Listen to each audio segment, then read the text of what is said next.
average 7 to 8% for more than a decade, which is well above the Asian average. Bangladesh has also stepped into a new journey to graduate from a least developed country. It is through the strong and dynamic leadership of our Honorable Prime Minister Sheikh Hasina that we are marching ahead, creating such development miracles, as many call it. Currently, Bangladesh has been pursuing a long-term economic development plan. Our pro-business and favorable investment policies and incentives would be the key driver to lead us to an upper middle income country by 2031 and a developed economy by 2041. Skilled workforce, reasonable labor cost, strategic location, preferential trade scheme with many of the developed countries and neighboring markets, and most importantly, the open trade and investment regime would contribute further to attaining these development goals and targets. However, like all other countries of the world, the COVID-19 is a massive test for our economy. Though the pandemic has impacted the economy quite severely, it has also opened up new areas of opportunities for trade and investment in Bangladesh. We believe our business partners would grab these opportunities with both hands, in a spirit of cooperation and mutual benefit. Distinguished participants, today we are delighted to have with us Mr. Mohammad Sirajul Islam, Executive Chairman, Bangladesh Investment Development Authority, Mr. Pawan Chaudhary, Executive Chairman, Bangladesh Economic Zones Authority, Dr. Mohammad Zafaruddin, Secretary, Minister of Commerce, Government of Bangladesh, and Her Excellency Ms. Nathalie Schwer, Ambassador of Switzerland to Bangladesh. I'd also like to recognize a distinguished panel of eminent persons who would contribute to today's discussion. The panel includes Mr. Bernard Stefan, Regional Manager, Zone Asia, Oceania, and Sub-Saharan Africa, Nestle Group.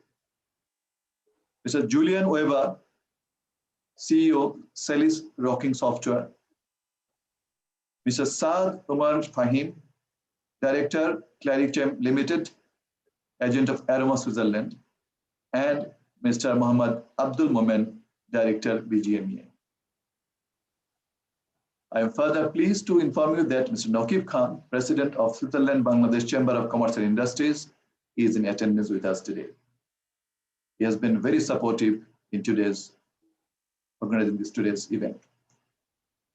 Without further ado, now I would like to give the floor to Her Excellency Ms. Nathalie Schwer, Ambassador of Switzerland to Bangladesh, for her opening remarks.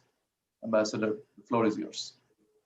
Thanks a lot, Your Excellency, Ambassador and Permanent Representative in Geneva. It's a real pleasure to be with you today. You had the kindness to mention all the participants of this panel. So if you allow me, I will move to my salutation in a shorter way and say, esteemed panelists, dear participants, ladies and gentlemen, colleagues, I'm very honored and happy to be with you all today. And good morning in Geneva and good afternoon here in Bangladesh. I think it's very important that we are all here today, and because we want to contribute to something that is very dear to us all here. And I would really thank you, the Permanent Mission of Bangladesh in Geneva, SBCCI, SSC, for organizing this event. And I'm sure it will contribute to put Bangladesh on the map more prominently, in particular for the Swiss entrepreneurs. Bilateral trade volume between our two countries has been growing fast. In 2020, it stood at 875 million, according to the data of the Swiss Customs Authority. However, this number differs from the statistics available from the Bangladeshi official source. This may also look small compared to Switzerland or Bangladesh trade volume with other partners. That said, that is impressive because this bilateral trade volume has almost tripled since 2010, and it can possibly reach 1 billion by the end of the year. Still, there is so much potential to go way beyond this important milestone by diversifying the basket. Many Swiss companies are operating in Bangladesh for a long time, and they are playing a crucial role in important economic sector, even during this time of the pandemic. The title of today's webinar is Bangladesh, a land of opportunities for trade and investment. Since my arrival in this country in May last year, I met with the representative of the Swiss companies and senior official of the government of Bangladesh. Some of you are here today, and I'm happy to see you again. We have discussed bilateral economic cooperation and business prospects. My conviction so far is that there are indeed a lot of economic opportunities. Only last week, I was in the southern city, port city of Chattogram, and I visited one export processing zone, the Chittagong Seaport. And I was very impressed by the bustling economic activities that I saw everywhere, and the level of optimism and the energy demonstrated by the people and the businesses I met. They are overcoming the economic impact of the COVID-19 pandemic. But I need to be fair here, and we also have to acknowledge that there are some challenges, especially in the area of ease of doing business. But I am confident that this effort made by the public and private sector to address these challenges, and also with further strengthened economic governance and improved ease of doing business, Bangladesh will become an even more attractive destination for foreign investors. And that includes Swiss investors. Last November, Switzerland and Bangladesh held bilateral talks on how to give a further boost to our bilateral trade and investment and address specific concerns of the Swiss private sector. This meeting was chaired by the Honorable Commerce Secretary of Bangladesh, who is present with us today. The Ministry of Commerce and the Embassy of Switzerland are preparing now follow-up actions that we would like to implement as soon as possible, or start implementing as soon as possible. And I firmly believe that we can take our economic cooperation to a new level if we seize opportunities and also tackle together the challenges in front of us. During these bilateral talks back in November, I said that the government of Bangladesh is doing a lot to attract new investors and also to improve the ease of doing business. These initiatives are important, and they contribute to improve realities and perception. It is also central that the government of Bangladesh actively works with the existing foreign investors. Foreign investors are like ambassadors. They are the ones that provide advice and that speak about their own experience to the companies who are planning to come and invest in Bangladesh. So I understand that the Swiss companies present in Bangladesh are committed to their investment in the country, and they have a largely positive outlook on the prospect in the country. We have a great diversity of instruments to boost trade and investment ties on both sides. The in Switzerland, the SGE, Economic Development Cooperation in Bangladesh, BIDA, BESA, the colleagues are here also to present us these activities. And all these contribute to the economic opportunities we are talking about today. So I really want to encourage the Swiss private sector and potential Swiss investors to explore the market and its opportunities. Switzerland has a strong focus on innovation and research and development. There, for instance, I see great potential for mutual cooperation between our two countries. The socio-economic successes of Bangladesh is an inspiring story. You were speaking about that, Your Excellency, earlier. I really hope that Switzerland can contribute and participate in this. So thank you very much, don't know what, and I'm looking forward to hearing more and contributing to put Bangladesh on the map with you. Thank you, Excellency. Thank you so much for sharing your valuable thoughts with us. Over the years, Switzerland has been an important business partner of Bangladesh, as you rightly mentioned. Both the countries have a lot of potentials to further improve the trade relations. And we hope that trade investment cooperation between our two countries would continue to be expanded both in terms of scale and scope in the coming days. You have mentioned one important issue, that is ease of doing business. This has been a long-standing issue, and I know that there are a lot of improvements in the recent, but there are scope for further improvement. I'm sure our senior colleagues who are present with us today, they have taken note of it and do the needful to improve the status further. With this, now I would invite Dr. Zafaruddin, Secretary, Ministry of Commerce of the Government of Bangladesh, to make its remarks. I would like to request him to highlight Bangladesh's remarkable development trajectory, including its sustained economic growth. The floor is yours, sir.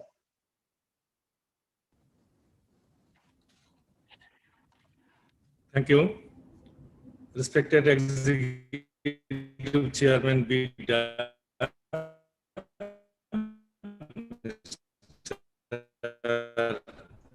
I think the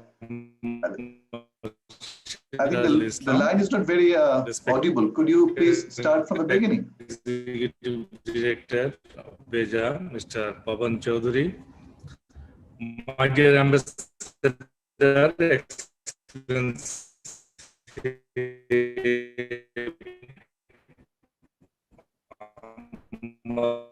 Excellency, I think Commerce Secretary is not audible.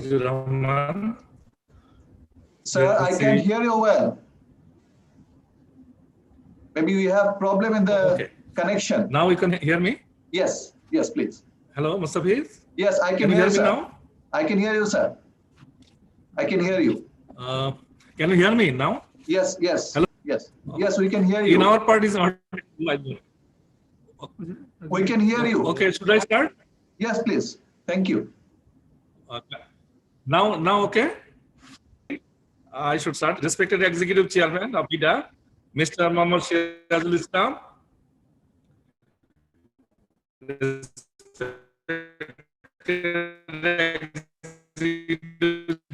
Sir, I think we lost you again. Maybe you fix this technical problem and then come back after the next speaker. Is it okay, sir? Sir, we lost you.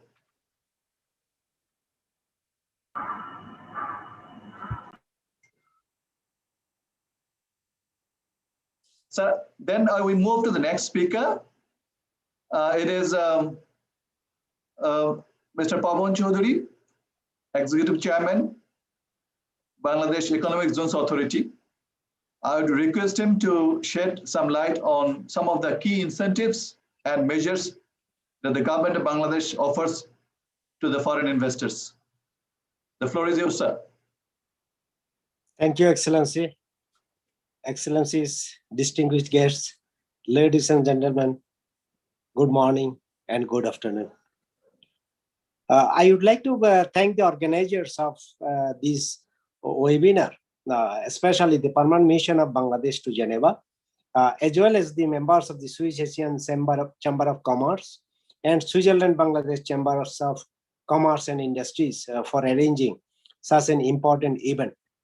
I would also like to express my sincere gratitude for inviting me to this webinar on the eve of the Golden Jubilee of our independence, which was achieved under the unwavering leadership of the father of the nation, Bangabandhu Sheikh Mujibur Rahman. Dear colleagues, over the years, Bangladesh had to deal with many odds, ranging from natural calamities to limited resources. Despite these adversities, Bangladesh has embarked on the highway to development. Prudent and dynamic leadership, along with congruent policies and timely initiatives, are providing the thrust and bolstering the path on this journey. Bangladesh has been enjoying astounding economic growth for more than a decade, as by His Excellency Bangladesh Permanent Representative to UN mission already mentioned about. Robust export growth and steadily increasing remittance earning are lastly being credited for this success. Dear colleagues, Swiss investments in Bangladesh are mainly concentrated in chemicals, pharmaceuticals, construction, technical services, and fast moving consumer goods. Our special economic zones are also attracting some of the Swiss investors. Already a couple of them have found their destination at a private economic zone. Almost all top Swiss multinational companies are present in Bangladesh and continuously expanding their portfolios. However, on the recently held second meeting between the Interagency Committee of Bangladesh and Switzerland, both the parties underscored the prospects of further economic cooperation, agreed to explore ways to further strengthen business relations by upping bilateral trade and direct investments. On that spirit, I would like to inform that Bangladesh Economic Zones Authority has been working relentlessly to facilitate such foreign direct investments. We are setting up 100 economic zones across the country, offering unencumbered land, lucrative fiscal and non-fiscal incentives that ranges from establishing OSS center to exemptions on income tax, duty exemption, and providing land at a very subsidized price. Our flagship project, Bangabandhu Sheikh Mujib Shilpanagar, is located in the southeastern part of the country. Once completed, this city will encompass over 30,000 acres of land. Because of its proximity to sea, this city is certainly a cut above the rest in this region. There will be a dedicated seaport for this city, handling the demand of shipping activities the city is expected to create. And it's a very good news to inform that this evening at the Intercontinental Hotel, we will be signing with JICA, Japan International Cooperation Agency, for financing the detailed feasibility study of a port at Bangabandhu Sheikh Mujib Shilpanagar. Moreover, we have set up one stop service center so that our investors need not to move door to door while receiving services from different government agencies. Investors can now access to 125 different services under one umbrella at Beza OSS Center, and 48 of those services are available online from any part of the world. A specific time frame for receiving services is issued to them. A standard operating procedure for each of the services has been formulated. Dear participants, we have already received huge investment proposals from investors across the world, both also from local investors. Particularly, we are observing growing interest in chemical industries, pharmaceuticals, medical safety equipment manufacturing, textile, and electronic in case of foreign investors. As the executive chairman of Bangladesh Economic Zones Authority, the prime investment promotion agency of the country under the Prime Minister's office, I would like to invite you all to explore the unique offerings of our economic zones. Let us become partners in progress to overcome the challenges of the global pandemic. I sincerely believe that if we collaborate with each other, Bangladesh will be a safe haven for Swiss investment, offering attractive returns and connecting us to the global value chain. Thank you very much. Thank you, sir. Thank you very much. Indeed, investment is a major contributor to growth and development. It is important to put suitable incentive packages in place to draw investment. Even such initiatives are more important now to negate the impacts of COVID-19 pandemic.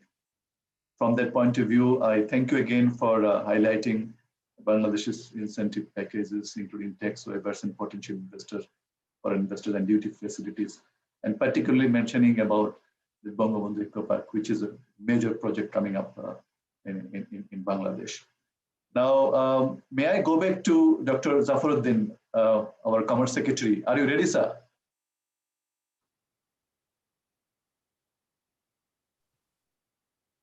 I think, sir, we need to. Sir, if you are not, then I go next to Mr. Sirajul Islam. Executive Chairman of Bangladesh Investment Development Authority, to take us through business and the investment climate prevailing in Bangladesh. Sir, the floor is yours. Thank you. Am I audible? Okay. Her Excellency, Ambassador of Switzerland, Ms. Nathalie Schubert, His Excellency, Ambassador of Bangladesh and Permanent Representative to Geneva, Mr. Mustafizur Rahman, Secretary of the Ministry of Commerce, Dr. Mohammad Zafaruddin, Executive Chairman of Bangladesh Economic Zones Authority, Mr. Pawan Chaudhary, distinguished business leader, investors, and participants. Assalamu alaikum and good day. I'm delighted to join this crucial event. Bangladesh and Switzerland share a long and friendly relationship. I'm delighted because both sides are working to broaden this relationship and to create growth opportunities through investment and trade. There is amazing and untapped potentials between our nations, and BIDA look forward to actively working with the Swiss investors. Bilateral trade between Bangladesh and Switzerland has more than tripled since 2010, as Her Excellency Ambassador already mentioned. Textile and RMZ make up more than 90% of the export from Bangladesh, and there are opportunities for other products also. Dear participants, we are very grateful to be considered as a destination for more Swiss investment and trade. I'm sure our panelists, I see Mr. Nakib Khan there from Nestle, Salis and Sirisem will highlight just how profitable and supportive Bangladesh is as an investment destination. Business opportunities here are limitless, be it greenfield, brownfield, joint venture, or any other mode. Let me tell you that as far as FDI is concerned, more than 50% of the FDI Bangladesh receives is reinvestment. That is reinvestment from the profit made by the foreign investors here. Even during this COVID-19, the reinvestment was more than 60% rather. So it testifies the business environment that exists in Bangladesh for the foreign companies.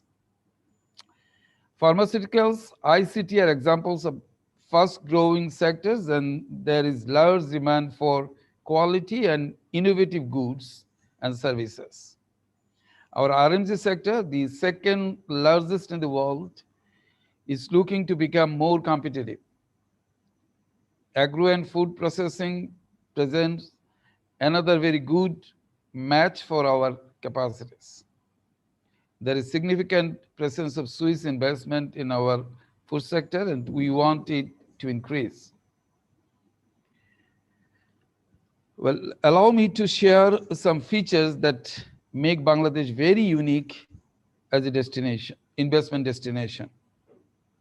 With a population of over 165 million, the Bangladeshi market is immensely lucrative. With a rising per capita income and a growing middle and affluent class, there has been a huge increase in domestic consumer demand. We are located at the center of what is called the triangle of growth. Even with only our landmass, you can access a regional market of 3 billion population. We are a bridge to India, China, and the Asian countries. We enjoy very strong ties with our neighbors and we are now pursuing stronger multilateral ties. Bangladesh offers competitive labor cost compared to China, India, Cambodia, and Vietnam. Our working age group accounts for more than 60% of the population, who are highly capable and tax-savvy. Besides, we offer service land, as the BEJA Executive Chairman already mentioned.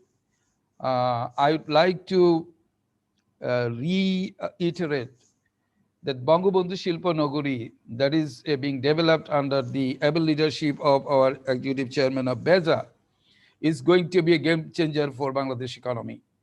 And the Swiss investors can find real opportunity over there. Of course, I would also like to invite our Swiss investors outside the economic zone also, but that's a real game changer. We are undertaking mega infrastructural development, including building a new terminal at the Dhaka Hazrat Shah Jalal International Airport, boosting port capacities, establishing, also increasing the power generation capacity in the coming years. Dear participant, I also want to focus on our non-stop commitment to improve our business climate. Her Excellency Ambassador was mentioning about the ease of doing business. Let me tell you very frankly that the ranking that is published by the World Bank Group, that really does not portray the business situation in Bangladesh. It is much, much better than what is what the ranking is. And we are trying our best to follow the methodology that the World Bank is pursuing, the assumptions they are working on, so that in next 2 years, you will find that Bangladesh will be in a much, much better position so far the ranking is concerned. But I would very strongly claim that business environment is far, far better than what this ranking indicates. As the government's lead coordinator, BIDA has achieved many milestones in the vast arena. This is especially true for the period following the spread of COVID-19, when we jumped into action. We organized a series of policy dialogues and captured the urgent needs of businesses. We formulated recommendations for the government, several of which have been implemented to help business run smoothly, including the financial incentives packages. During this period, we also greatly accelerated our work to ensure contactless, transparent, and speedy investor services with BIDA Online One-Stop Services, OSS. We processed thousands of applications from home. In fact, a BIDA OSS platform was never stopped even during the lockdown. We also made use of the pandemic's urgency to raise the number of online G2B services from 18 to 44. Currently, 11 different authorities of the government are providing their services through the OSS, and many more are working to integrate with the OSS platform.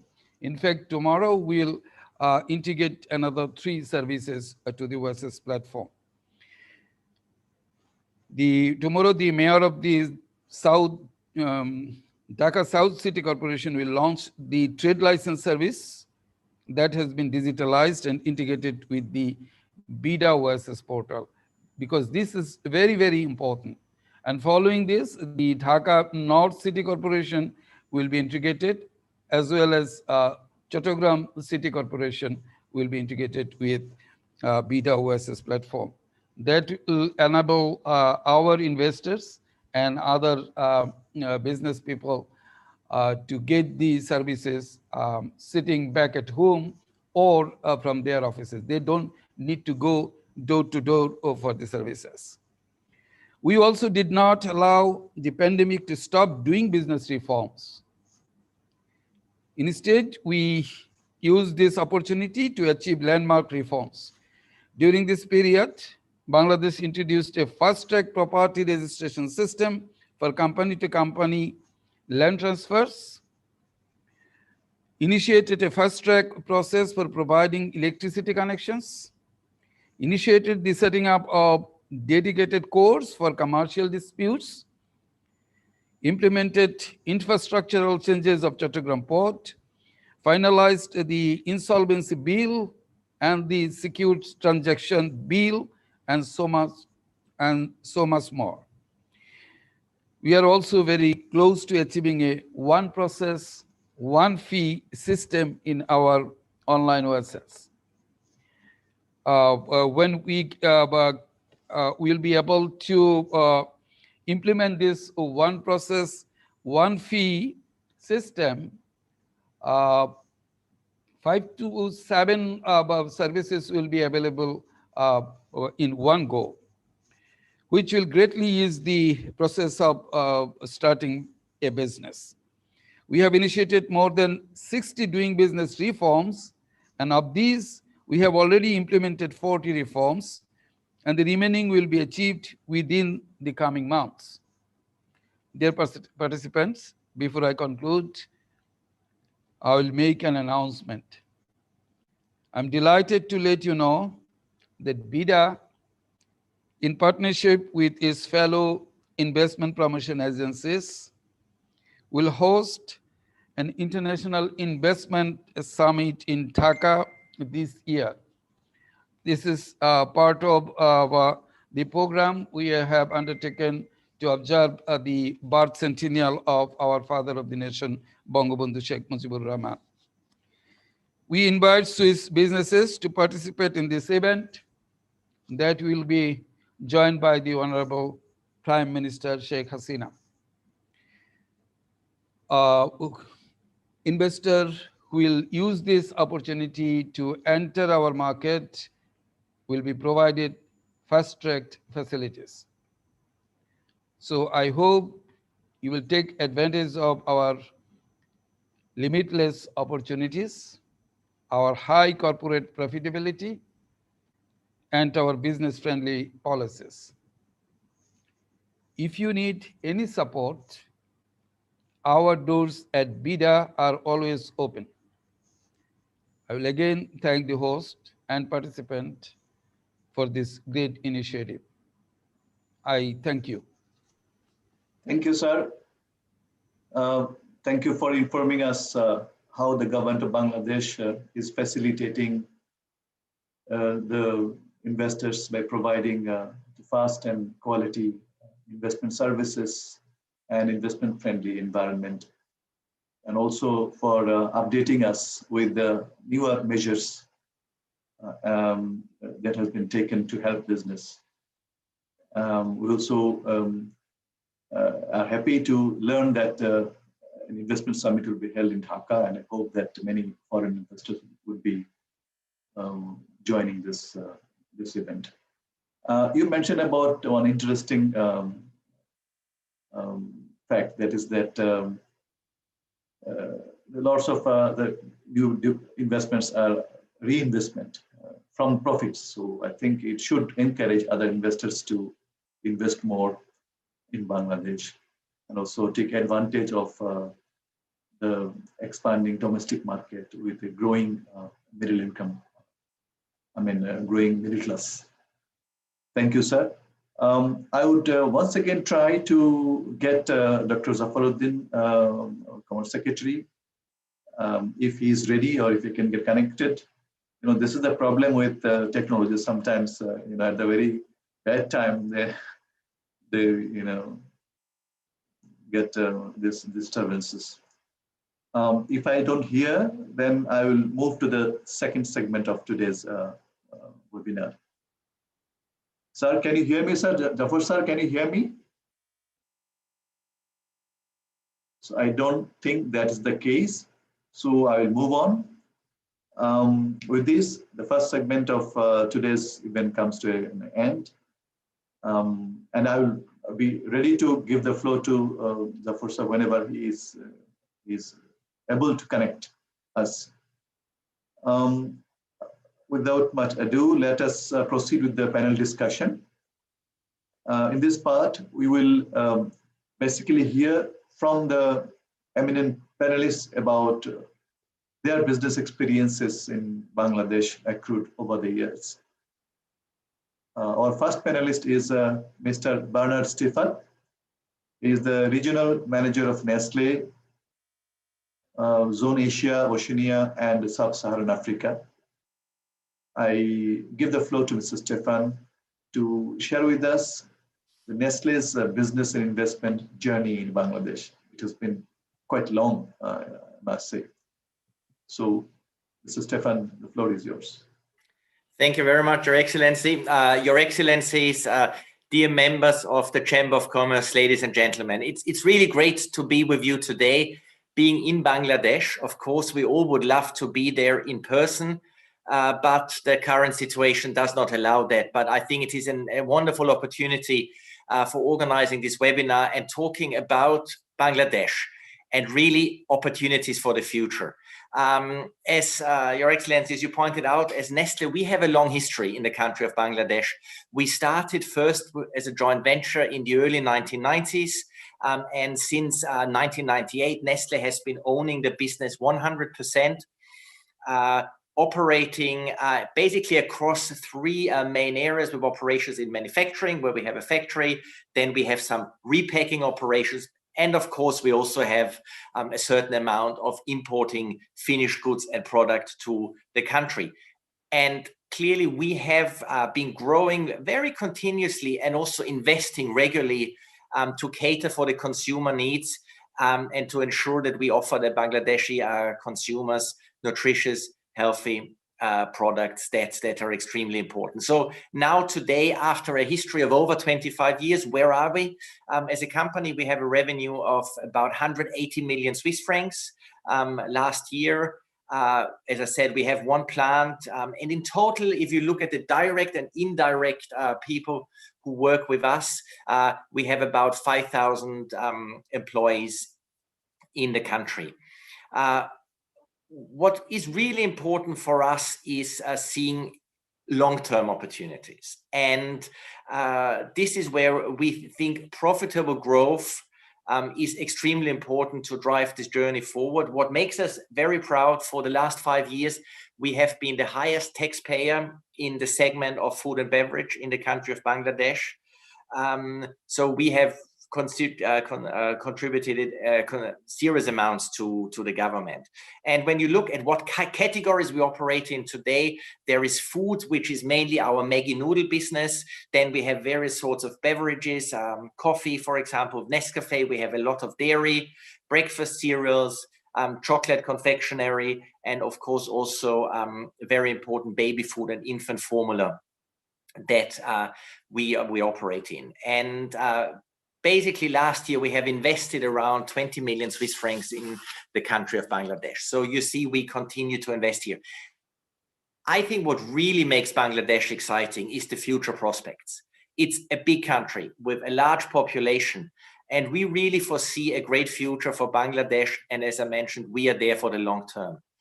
When we look in context of the rapid and consistent growth of the economy, we absolutely share the vision of the Bangladesh government that the country will become a middle income country in the 2020s. We are already, seeing the development and the migration there from being a lower income country to these middle income countries. And I think we also believe it could achieve a developed country status somewhere around the 2040s, which is not that far away. And I think this is important for us. And look, when you look at Nestle having a history and experience of over 150 years and heritage in food processing, in quality food, we will clearly continue to invest further to drive the economic growth of Bangladesh. And this is really important, that we will do this with world-class quality standards Then importantly also research. It's important that we can offer the local consumers products that are resonating with them and that also give the right quality. And of course, latest technology and also knowledge transfer and sharing best practices when you look at our factories. So when we just look, for the reasons what's there, why are we so upbeat about the Bangladesh economy? Well, I think there's quite a number of reasons for that. First of all, when you look purely at the macroeconomic indicators, these really all indicate that we have seen a rapid increase in per capita income.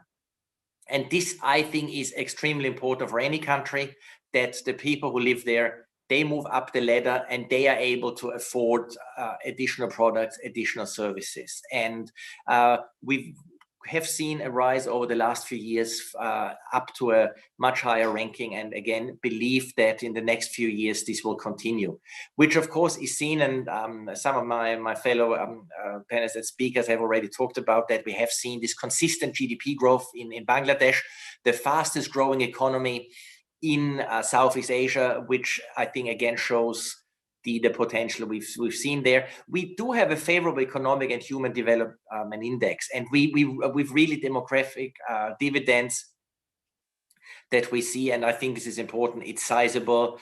I think as an investor, and we, as I said, we have been there for a long time. One extremely important point, and especially for new investors, is socio-economic and political stability. And I think this is extremely important. We have seen that over the last few years, and we believe that this is important. And this is paired with the government's willingness to discuss with the private sector and to really, reach out when it comes to new laws, framing policies and regulations. So I think this is important. Also, again, as a foreign investor, it's important that you have a good framework for foreign direct investments. And we have in Bangladesh the opportunity to have 100% equity for foreign companies. And also there is no issue when it comes to the repatriation of dividends, which is allowed under the FDI. So I think this is extremely important for any investor. Clearly, there's also attractive fiscal benefits for investing in these new 100 special economic zones, which again is important of the ease of business. And Mr. Islam, you talked about that there is already today most likely higher ease of doing business than maybe it comes up in these rankings. But I think a lot of these points, they are important. Then I think we have seen, especially over the last few years, a very well managed Forex reserve and fiscal policy that was also holding inflation, which is important. So it again gives economic stability. And my last point, and I really believe this is extremely important, is the availability of human resources. When I look at the team of Nestlé Bangladesh, every time I go there, I am extremely amazed. Actually, I'm puzzled to see the number of young people, their eagerness to learn, to move forward, to change things. And this for me is really, the amongst all the other points that are important for an investor, but these are really the points where I believe this country is on the right track. And as an investor like Nestlé, we have been there for a long time, but we really believe that the next few years will be lots of opportunities, and we will see a lot of good results coming out of Bangladesh.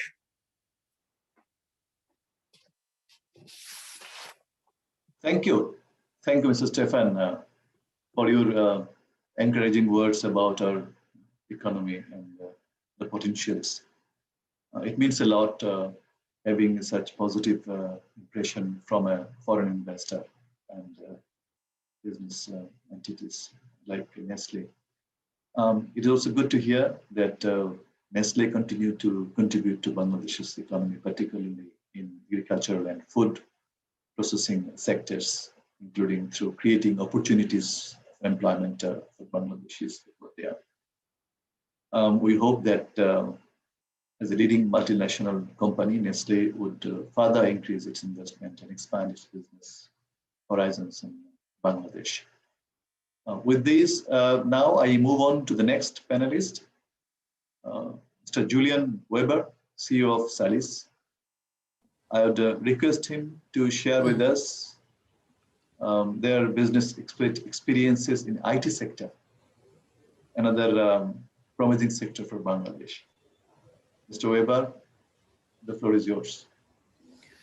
Thank you very much, Your Excellency. I hope I'm audible. Yes, you are. Wonderful, Yes. thank you. Dear Excellencies, distinguished panelists, dear audience, it's really my honor to give a very short speech here. I've actually prepared 4 slides that I would like to share. So I'm going to share my screen. I hope everyone can also see this. This is actually what I'm doing all day long.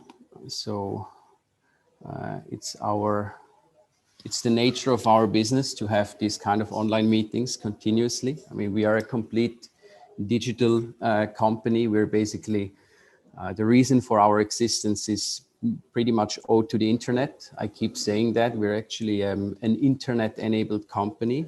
It's also how I found Bangladesh in 2007. It was through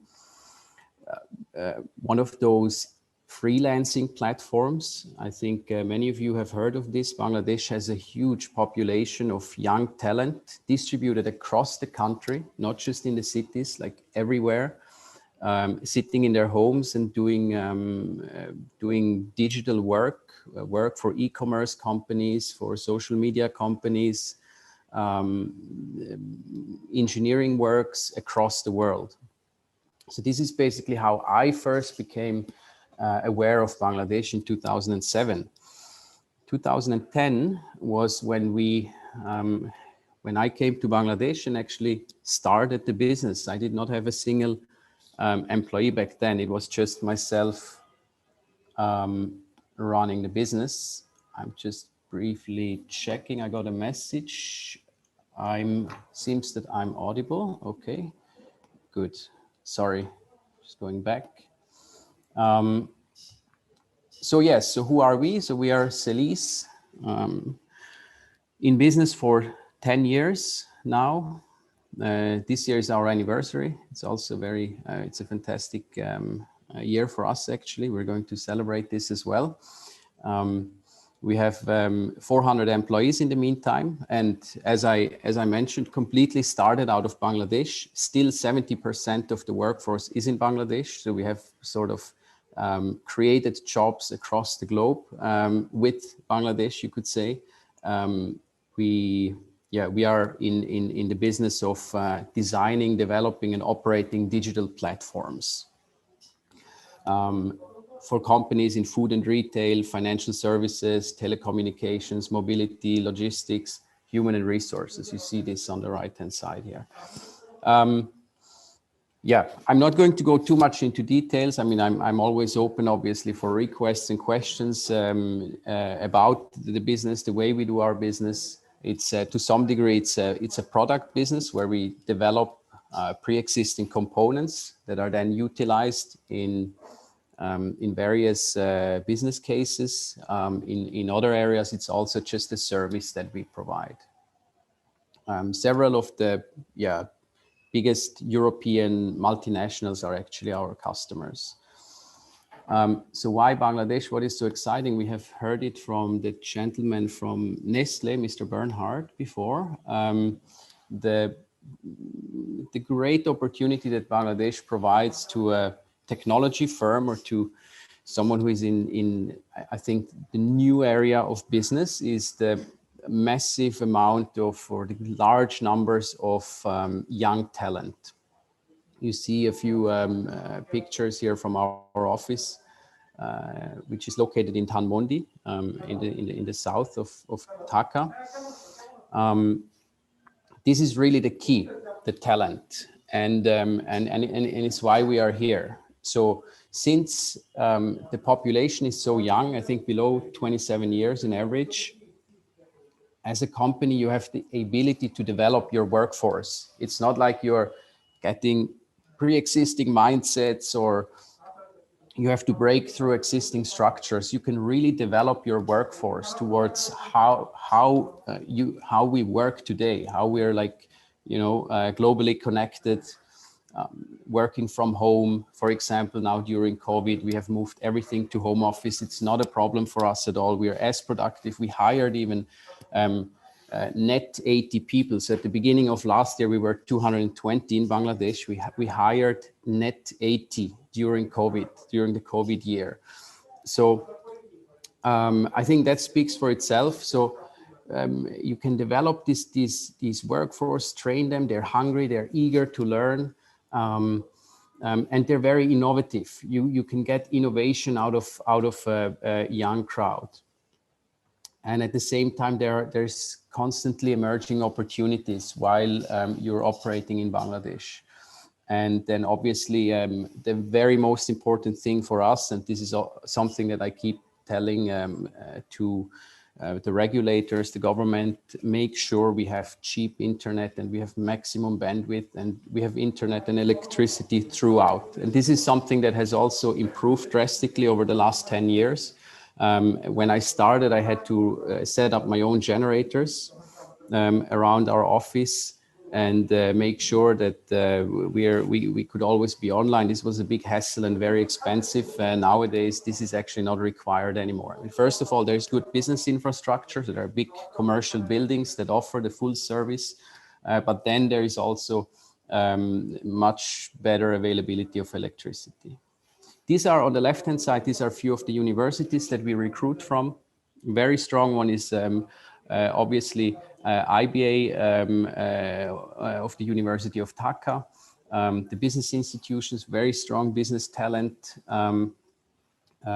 is coming from there. I see Professor Momen is here in the call, actually. He's the main person over there.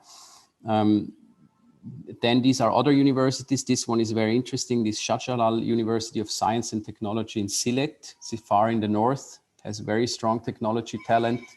And then, yeah, obviously these are the other ones, then the universities of engineering and technology of the different divisions in Bangladesh. Another good sign is, and I will close with this, a good sign is the venture capital market in Bangladesh, which we are also to some degree part of as a VC, providing funds to young startups or collaborating with them. It's really growing and very interesting. There are more than 1,000 active startups in Bangladesh. There has already been over 200 million US dollars in funding that went into Bangladeshi startup companies. There are active angel networks, and it's said that 1.5 million people are working for such startups. With this, I would close and thank everyone very much for your attention. If there are any questions, I'm more than happy to answer those.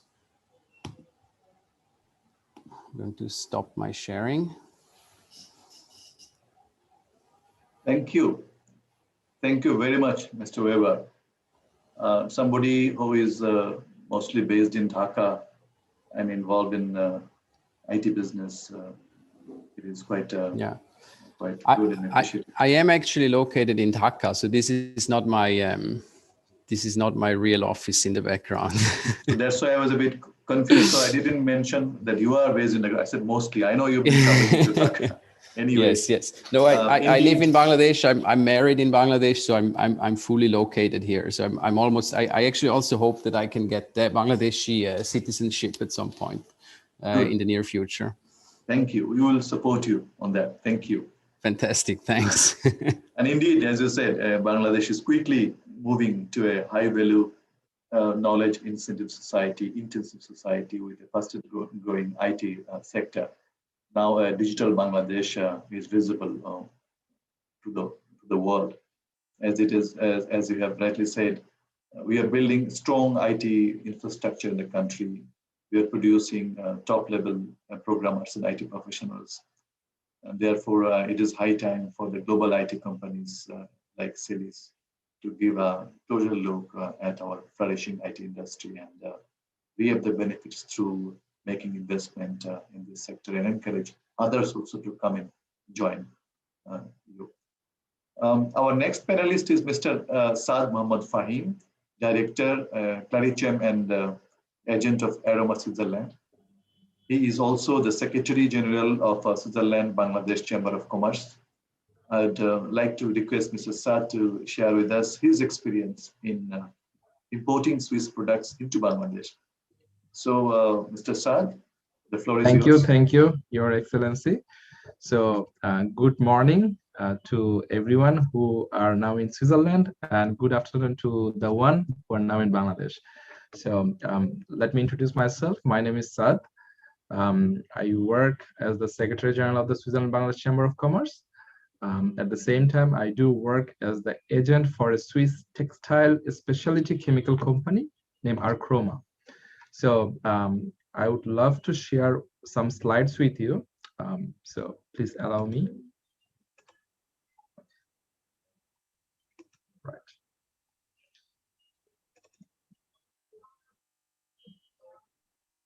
Okay. I think my slide is visible, right? Yes, please. Okay.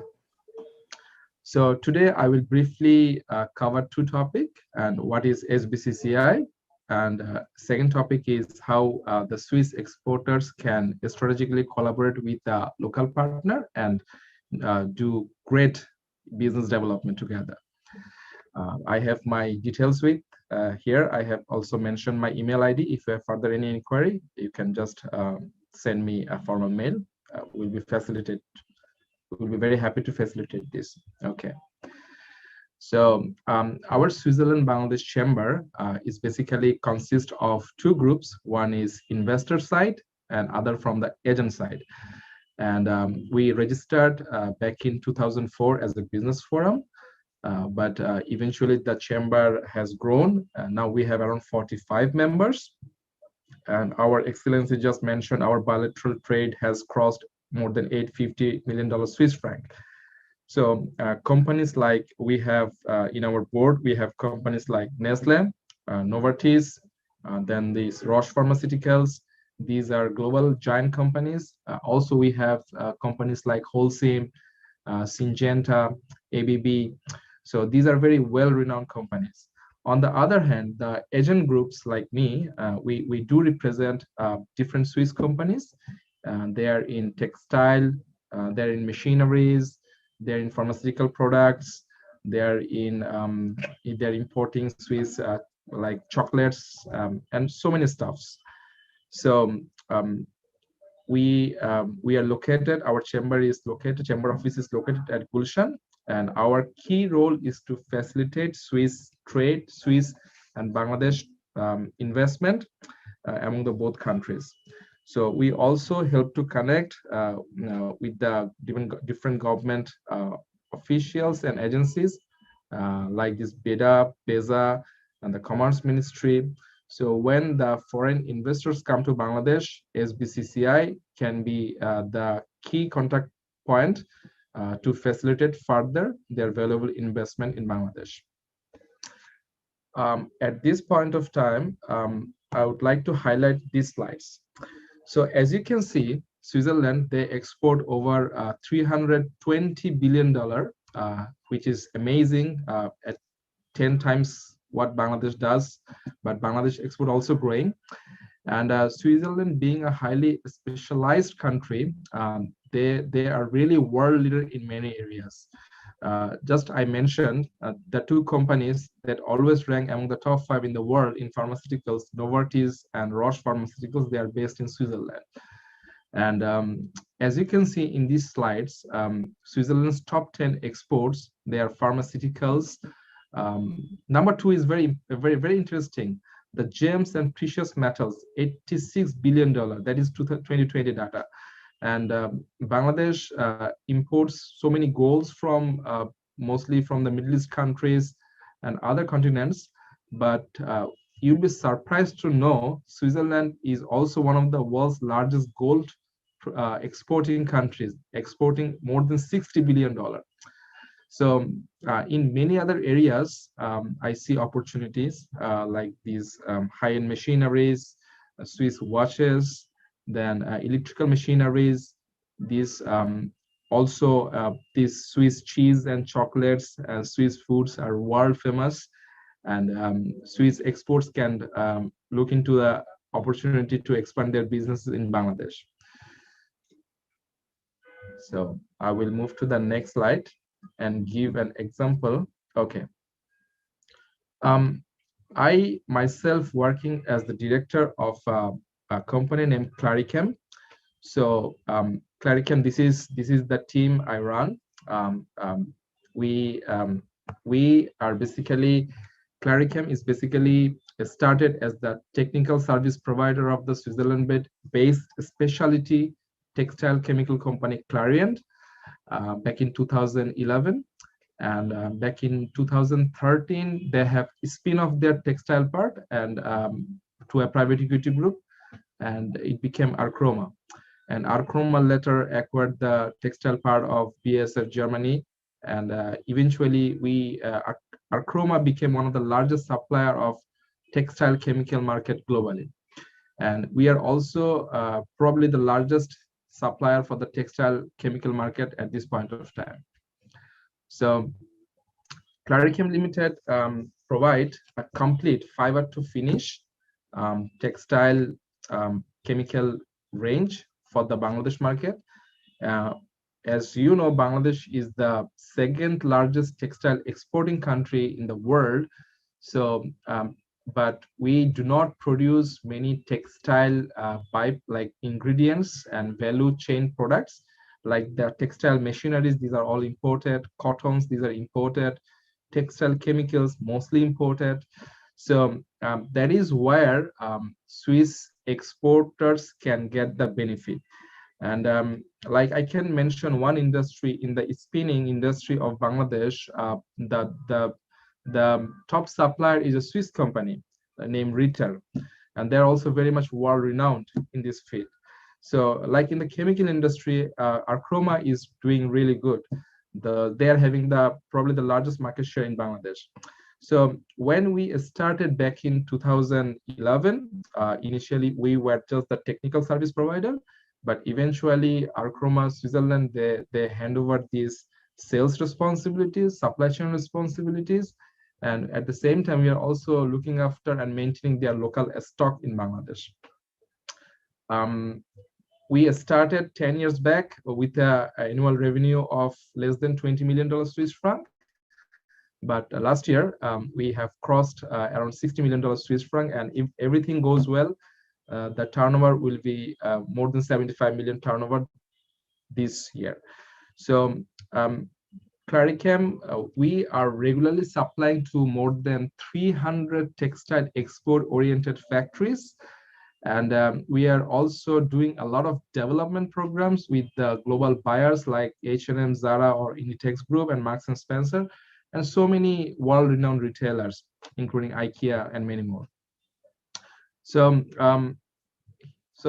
the way Clarichem, as the agent of a Swiss company, Archroma, joined hands together, and it actually it helped to achieve more than 3 times business volume in just 10 years. So I would like to send a message to all the potential investor with the right strategic partner, with the right team. Swiss businesses can greatly be benefited from emerging economy like Bangladesh. So I will with open mind, I would like to invite our Swiss friends and investor to Bangladesh, and we will promise, with the help of BIDA, BESA, and Commerce Ministry and our missions, we will facilitate and we will value your investment in Bangladesh. So I given a small example how Clarichem has flourished with a Swiss partner. So also, I believe other companies can flourish too in Bangladesh market because the economy is growing really fast. So thank you. That's all from my side. If you need anything, you can just mail me. Thank you, sir. Thank you, Mr. Saad, for sharing your experience with us. I'm sure others have, or distinguished attendances have taken note of your experience. Right. Now, I would like to turn to the last, but not the least, one of the panel. Today's panel, it's Mr. Muhammad Abdul Mumin. Director of Bangladesh Garments Manufacturers and Exporters Association. He has also teaching experience in business administration. I give the floor to Mr. Momen to enlighten us with his thoughts about the business environment of Bangladesh and plus the potential areas of support and collaboration. The floor is yours, Mr. Momen. Thank you very much. Am I audible? Yes, please. Go ahead. I'm also sharing my screen. Let me, is my screen, you can see? Can you see my screen? Yes, okay. Thank you very much, Your Excellency and Excellencies, participants, and dear guests. Good evening from Bangladesh, good afternoon rather from Bangladesh. As has been already told, I am a professor at the University of Dhaka, teaching at IBA, and Julian is an employer of many of my students, so is Nestle. So that, I mean, I would like to express my gratitude to these companies for employing our boys and girls. And I'm sure Julian, with Julian's face, that he's very happy with our products. That's the students. I would like to show you some slides. As a textile manufacturer, we are a textile manufacturer, and I'm also representing Bangladesh Garments Manufacturers and Exporters Association, which happened to be my family business, and I'm in this for quite some time. So this is Bangladesh, the best kept secret in Asia. This is what our vision is. As you can see, 2021, we would like to be a middle income country, which we already got the recognition. And 2024, we would like to have a zero poverty. 2030, we would like to achieve the SDG goals and would like to generate 40,000 megawatt electricity. 2041, we'd like to be an industrialized nation with $12,000 per capita income. That is what we vision to be. This is Bangladesh, which was an agrarian economy, and by way of industrialization through the garment industry, we are now from agriculture. It is now proceeding towards an industrialized and thriving growing economy. This is how the industrial sector's contribution were in the 80s, where industries used to be only 17% of the GDP. Now, as you can see, it is 34%. Service has been consistently around 50%, which is still the case.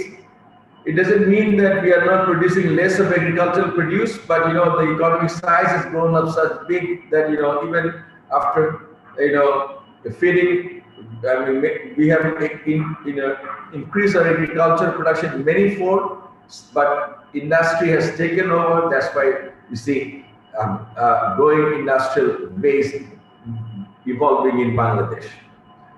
This is RMG's contribution. As you can see, 84% of our export is currently RMG. So this is an opportunity. My friend from Arcoma, he has already mentioned that they are selling to more than 300 textile companies who are engaged in export. Rita is one of the biggest supplier of the blow room and the spinning mills in Bangladesh. So this is where the opportunity lies. We can see that the growing RMG sector, which now needs to be diversified within, and also there are many scopes to have allied industries that we can secure an investment in future, both local and foreign. This is what we see, the trajectory of the garment industry in Bangladesh that has consistently grown over the years. So currently, despite pandemic, we could reach close to $28 billion export last year.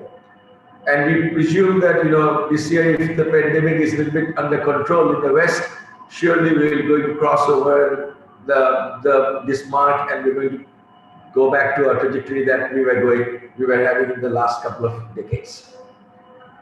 This is the state of the garment industry, or the textile and garment industry in this country at this point.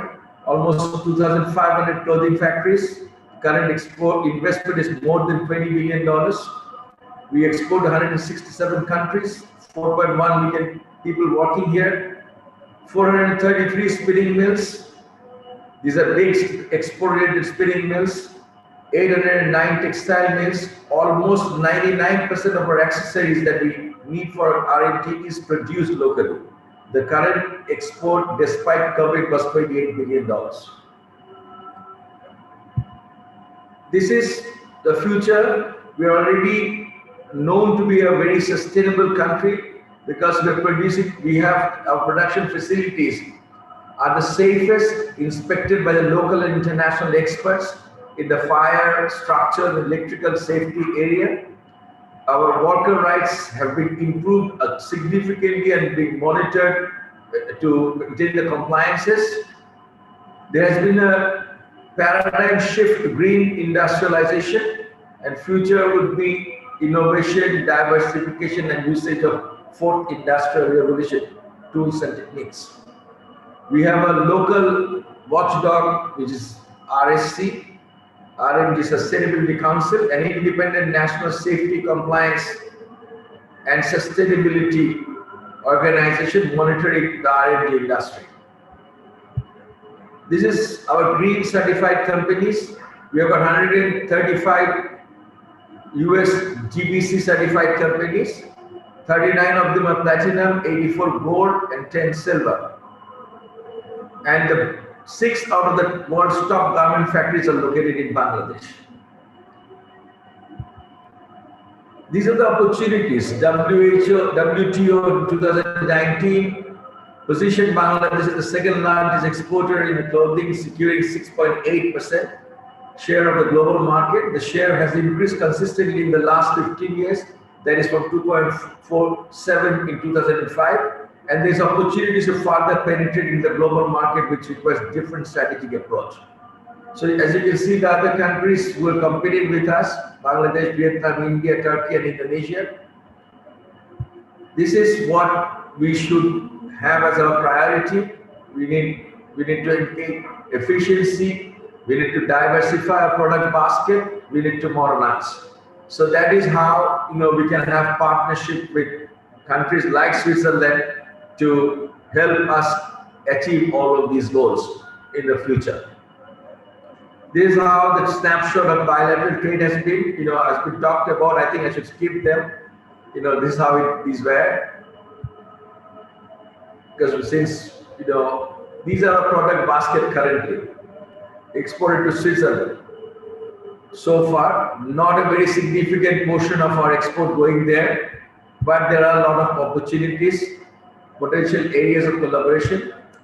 So this is as per EPB. The Switzerland export has been declining, over the years in R&D, but this is where the opportunities are. See, you import almost $7 billion worth of textile products, and this is what you import from the world in various categories, and this is what we export over there. So with collaboration like man-made fiber, like animal fibers, for example, wool, etc., we could create another business for both of us where we can engage in a better trading relationship than what it is currently right now. Fiber diversification remains minimum because most of our companies here are cotton-based companies. As you can see, the red is the cotton, whereas this is the share of the multi-fiber. So man-made fiber, sorry, not multi-fiber, man-made fiber, which is increasing. Over the years, in the last couple of decades, the growth of cotton products in the world market has declined, whereas the growth of man-made fiber has increased manifold. So that is where the opportunities are there. We can invest in this high value-added textile sector. So Bangladesh imports almost 60 to 75%, 70% of the woven fabrics. Almost 74% of the local products are cotton-based. So we can still go for a huge scope for man-made fiber. And 75% are export concentrated in only 5 basic products. So as a result, there is scope for other products that has been listed in the earlier slide, which we can expand into with collaboration. The investment that are possible to diversify the fabric, is their share of the global cotton-based apparel is around 35%, and it is shrinking 0.5% CAGR. Between 2007 and 17, the share of man-made fiber-based apparel is around 45% of the global trade, which is growing 5% CAGR in the same period. 2017 global trade of man-made fiber based on apparel was about 150 billion US dollar, where Bangladesh had only 5% share, and Vietnam had 10% share. Due to the change in lifestyle, consumers are looking for products that are easy to care, rising demand for MMF based on product. Consumers are more informed and concerned about the environment and the people. So here is also not only fiber. With the fiber comes in various other technologies, equipments. With the changes in fiber, there will be altogether new investment in the dye houses. There will be altogether new investment in the dyeing processes. So there will be a lot of new avenues that can open up by just shifting from the cotton-based to other man-made fibers. So this is regional investment in diversified R&D project. Bangladesh governments are limited only to 5 sectors. As you can see, only 5 areas. There are many other textile products that can be exported. So there are more avenues. You see, the experience is there. The country has the knowledge to transfer. It's just the selection of products depends on the fiber, depends on technology, depends on newer markets. Those are the things that we need to bring in. So the next one, I believe the last one, is about the scope of FDIs and JVs in the value-added R&D sector. As you can see, the women, girls knitted jackets of fine animal hair. It could be wool also. This is what Bangladesh exports 0.02 million, and Europe imports 4.7 billion. Women, girls suit of fine animal hair, which could be also wool, could be one. Bangladesh's is only 0.04, whereas the European Union imports 4.2 billion. So these statistics speaks for themselves that the scope for it, this one knitted synthetic pantyhose, Bangladesh export only 0.09 million, and the European Union imports 2.6 billion. So then there are other products as well. So these are avenues where we can, collaborate, and the share, the experience of Bangladeshi entrepreneurs and the technology from Switzerland and other countries can bring in a fruitful result for all of us. So these are other areas. Although since I'm representing textile and garments, that's why my emphasis was more on those areas. But these are other areas where a potential investment and FDI can happen in the energy and infrastructure, power, ports, logistics, economic zones, oil and gas, tourism, transport infrastructure, the ICT. ICT, as Julian has already mentioned, we have one of the largest pool of entrepreneurs there, like tech individuals. I think there's 600,000 in number, and the young population that we are training. IB is the #1 institute of Julian's employment, where I teach. So I know the kind of people that are there. So this is a promising sector where we can all look forward to having a lot of investment. Then there is agriculture, as there are already companies from Switzerland engaged in the food and packaged food industry. These are the areas where we can also look at the Bangladeshi entrepreneurs who are in the textile and garment industry. They can be your potential partners as well, because by now, the last 3-4 decades, they have gained a lot of experience. So there is a pool of entrepreneurs ready to shake hands with. So these are also areas that we can explore. So now, pricing and sustainability is something different though. As a garment industry owner and also being a representative of the industry, we see that the West is always talking about sustainability, workers' rights, etc., which is good. And we are working hard to achieve that. But this is what we see. NBR is our National Board of Revenue. From their report, our price is dropped by 3.8%. In Europe and also in US, this is what has been the drop. Whereas the cost in the last 4 years has increased by 30%. So that is where I would like to ask the conscience of the European consumers to also voice that. This doesn't happen. This means, I don't know, there is something wrong somewhere, okay? So that needs to be addressed. So that is something I would like to also, voice here. Then this is Switzerland's, we are going to be, already we are a developing nation. So our privileges of being an LDC with the European Union has been extended by extra 2 years, which is now up to 2026. And now 3 more years will be extended by European Union, which is up to 2029. So I believe Switzerland will also help us, achieve, have that facility to continue, and also some more extra years because, of the kind of relationship that we have with them. This is how Bangladesh is getting ready, enhanced electricity generation, which many of you know. Julian being here, he has actually witnessed that. LNG terminals being set up, mega ports, railroads, etc. all are going on. Padma will open up new opportunities and focus on the cleaner production. These are things how we are going to, engage in industrialization in future. So Bangladesh an attractive investment location for these reasons already talked about: demographic dividend, competitive advantage, trade and logistics and infrastructure. So with all these privileges, advantages, opportunities over here, we all welcome you to come to Bangladesh and invest. Thank you very much.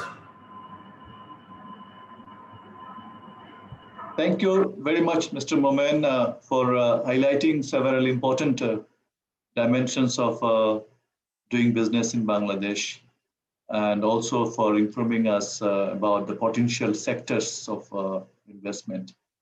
I'm sure our partners have duly noted the potentials. With this, I think we come to an end of this panel discussion. We are already over time, but still I would like to give a few minutes for the question and answer. So let me open the floor for question answer, and first invite Mr. Christian Vidal. Mr. Christian Vidal, you can take the floor. Yeah. I would request you to be as brief as possible and pointed so that the panelists can respond to you quickly. Thank you. Thank you, Ambassador. Can you hear me? Yes, I can hear you. Go ahead. Thank you. So my name is Christian Vidal Leon. I am a counsel, a legal counsel at the Advisory Center on WTO law in Geneva. So I'm a lawyer, and it was enlightening to hear from an economic and logistical point of view the improvements and the prospects that Bangladesh has for the future. I was not surprised, but I was curious that there was no discussion on the legal aspects, perhaps because they are not as interesting or a little more boring than the other aspects. But as a lawyer, I think I just wanted to mention, Your Excellency, I mean, my work where I am, and you know what we do very well. We cover the activities for the Bangladesh government, both in terms of trade and investment. And I just want to sort of join the optimism that I heard also from the legal angle, and the way I see the Bangladeshi mission and the delegates in the course of negotiations, in the course of discussions in the WTO. You can see a very vibrant, very knowledgeable colleagues working for the interests of Bangladesh. So this is something that I've been witnessing. Is a real pleasure for me, for instance, to work with or to hear from the delegation of Bangladesh here in the WTO. Also, it is very interesting to see, and I think the big challenge, and I think some of the colleagues, some of the speakers addressed the point of the graduation of Bangladesh as from the LDC, the least developed country category, and the challenges that might pose from a development point of view and a trade point of view. So that's something that is a good challenge, but it's a positive challenge, because if you graduate from LDC, it means that the economy is moving. So you are no longer within the category that needs the most help. So that is multilateral recognition of the good work that the country is doing. And on the investment side, and I have a question in the chat about, from a legal perspective, obviously, legal investment protection. And it is very interesting to see how Bangladesh, despite being a traditional host for investment, international investments, foreign investment, there is very few claims against Bangladesh, as again, in the context of bilateral investment treaties compared to other countries, which also speaks to the good work and good governance that the Bangladeshi government has undertaken for many years. And again, it's an interesting challenge, and I'm not asking the question now necessarily, to see how the legal regime for investment protection in Bangladesh is going to evolve in the future. But I think that will be also key in trying to attract investors in the legal work. When we see investors come and with doubts as to whether to invest in one place or another, this is one of the questions that is usually asked. Am I protected under the relevant laws of the country? How I am protected? So this is something that is going to be important for attracting investments. And again, I think Bangladesh has done very well, and let's hope that it continues like that. Sorry, this is not a question, but I think I want just to add a little bit of the legal angle to the discussion. Thank you.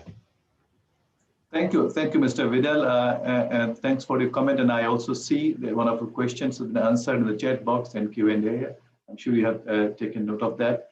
And now I would like to turn to Suzanne Danesi. Please, you have the floor.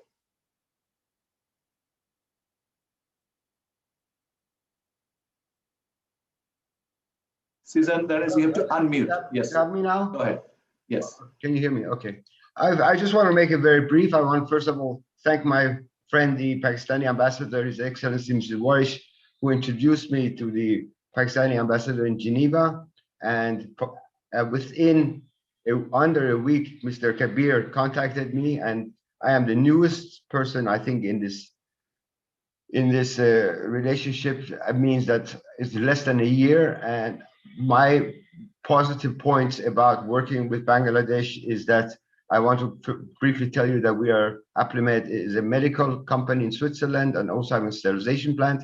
And I just have to give a few words on perspective from a newcomer in the business, which I think is the focus of the attention, why I believe that Bangladesh will become a very, very strong country, because A, I saw the efficiency of the government, B, I saw how open it was. Mr. Kabir introduced me to the trade union, and within 3-4 weeks after our discussions, we had samples. And PPE in this COVID time has not been very easy, but they have risen to the challenge. The samples have been impeccable. They have by far much better transparent system. I think the social media and the pull effect you want to have a higher margin has to be done.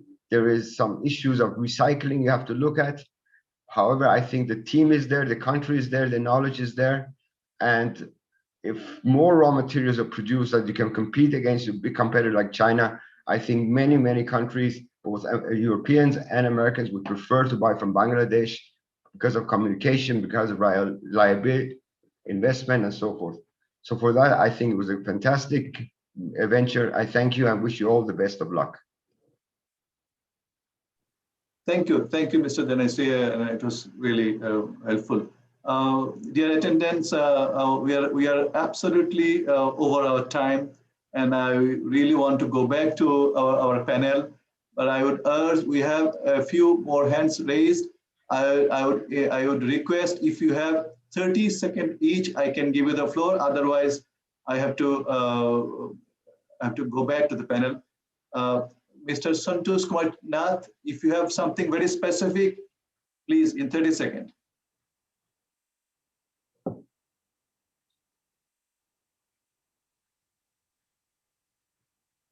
I don't hear any. Mr. Zuhair Jahangir.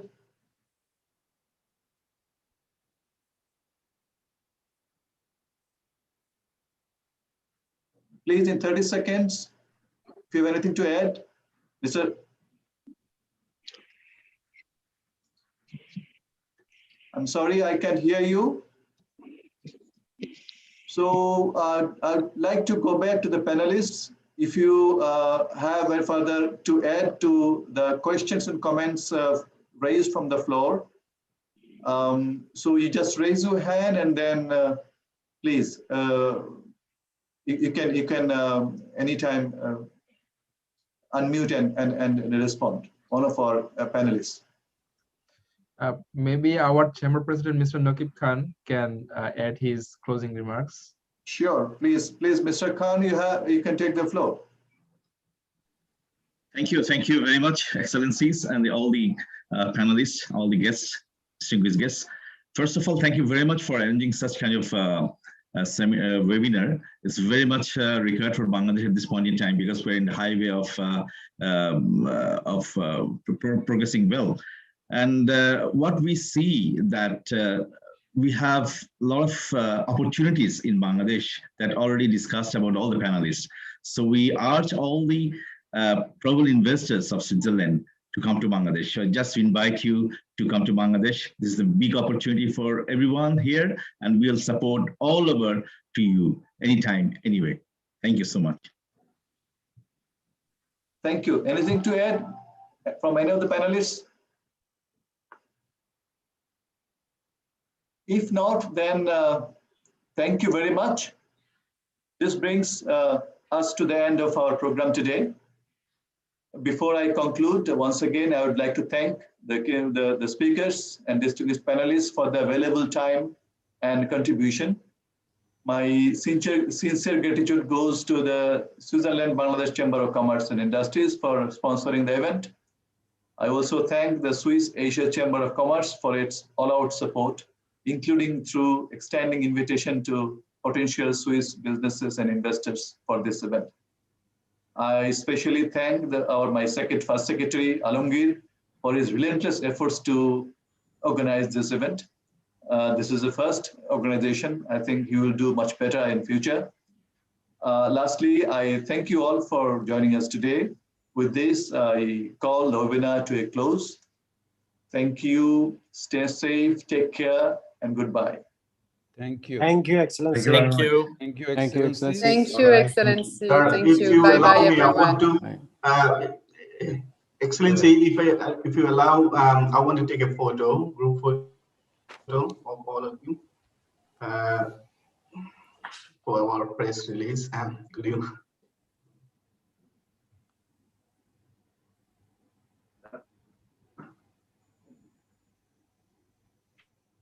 Thank you very much. Anyway. Thank you. Thank you, everybody. Thank you. Thank you. Thank you. Thank you. Thank you.